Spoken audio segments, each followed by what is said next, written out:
Going to be checking in with our kids on a regular basis. I wanted to show you how to use a pretty cool feature in Canvas called the Big Blue Button.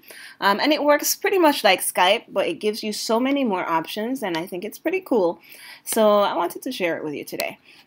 All right, so in order for your kids to see that there is a link for a conference, that's the first thing you would want to set up for them. So as you can see, my conferences link is gray right now, which means my students cannot see it. In order to change that, I'm going to go to Settings, and I am going to go to the Navigation menu.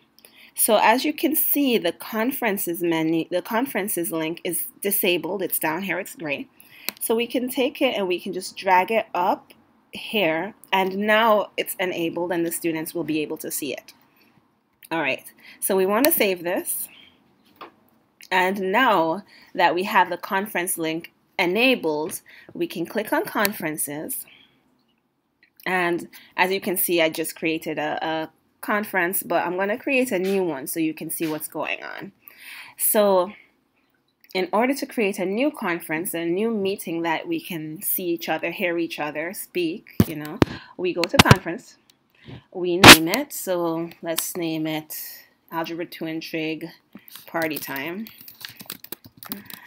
All right, so now it's the Big Blue Button conference. That's the only option I have enabled right now. We can set the length of the conference. We can enable recording for the conference. So if you think it's going to be valuable enough for students to want to check back, or if somebody was absent, whatever the case, you might want to enable recording, or set no time limit, whatever you want to do for your conference.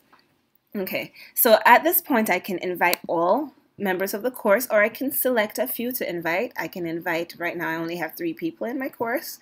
I can invite all of them. I can invite one of them, depending on if I require everybody, or if anyone express interest. So I'm not going to invite anyone. I'm going to update this. And so now I have my conference, the Algebra 2 and Trig Party Time. I can start this conference. And as you can see, some cool stuff will start to come up. So let's wait a second. All right, so how do you want to join the conference? Of course, you're the teacher, so you probably want to turn your microphone on. And make sure you allow your microphone to work. And now this weird thing happens. It's a test to make sure that your microphone is on. It is. You are currently the only person in this conference. All right, so great. So now I'm pretty lonely. I'm the only person in the conference, but that's okay. I can still show you some stuff. For example, I could turn my webcam on, and then I, of course, have to allow it to happen. And it's opening, and then you can see me. Hello, I'm right here. Okay, I could start sharing my webcam, but I am not going to right now.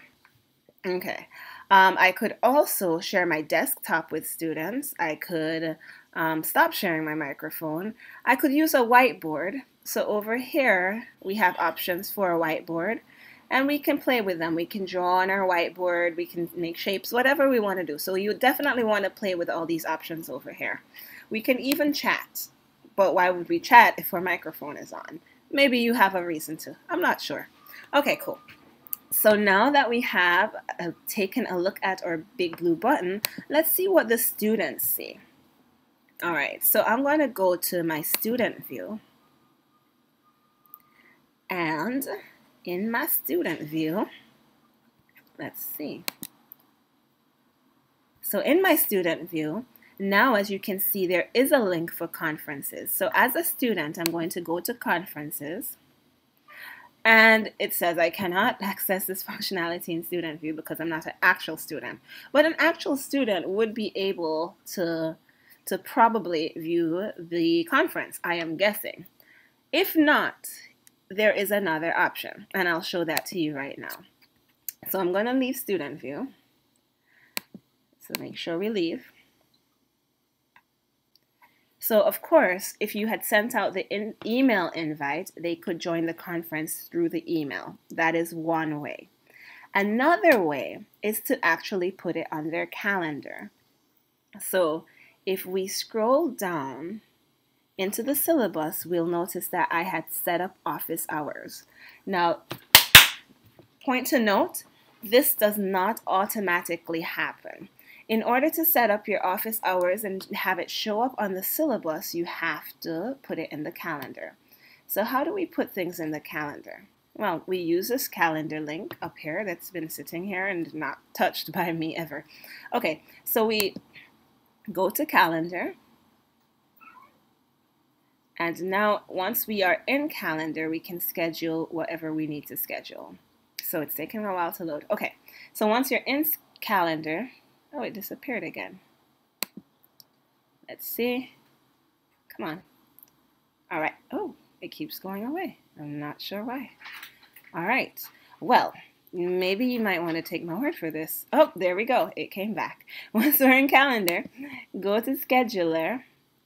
And you'll notice I scheduled something here, but I'll show you how that works once again. I'm going to create an appointment group. And once I'm there, I'm going to name it. So I named the other appointment that I just made, Office Hours 1. I said it was online. I put the date and the time and all that good stuff.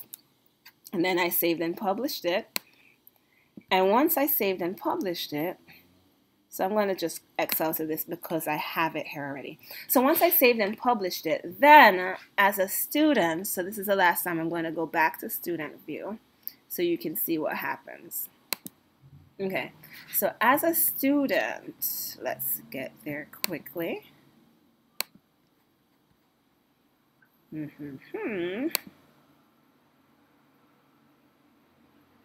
As you can see, my computer is very low right now. Okay, so we're in student view. So now, as a student, when I'm looking at my calendar or my syllabus, I see the office hours. When I click on office hours, I see nothing yet, but it's coming. Okay. I see that I can sign up for the appointment here. So if you have office hours, but you don't want to sit there lonely by yourself with no one in that room, you can have your students schedule office hours with you. And if no one's scheduled to meet with you, then probably at that point you don't have to attend your own office hours. But of course, if they scheduled an appointment with you, then of course you have to make sure that you're there. So you can require this for students, have them sign up for your office hours so you know when you have to be there in your conference or not. Hope this was helpful. Bye.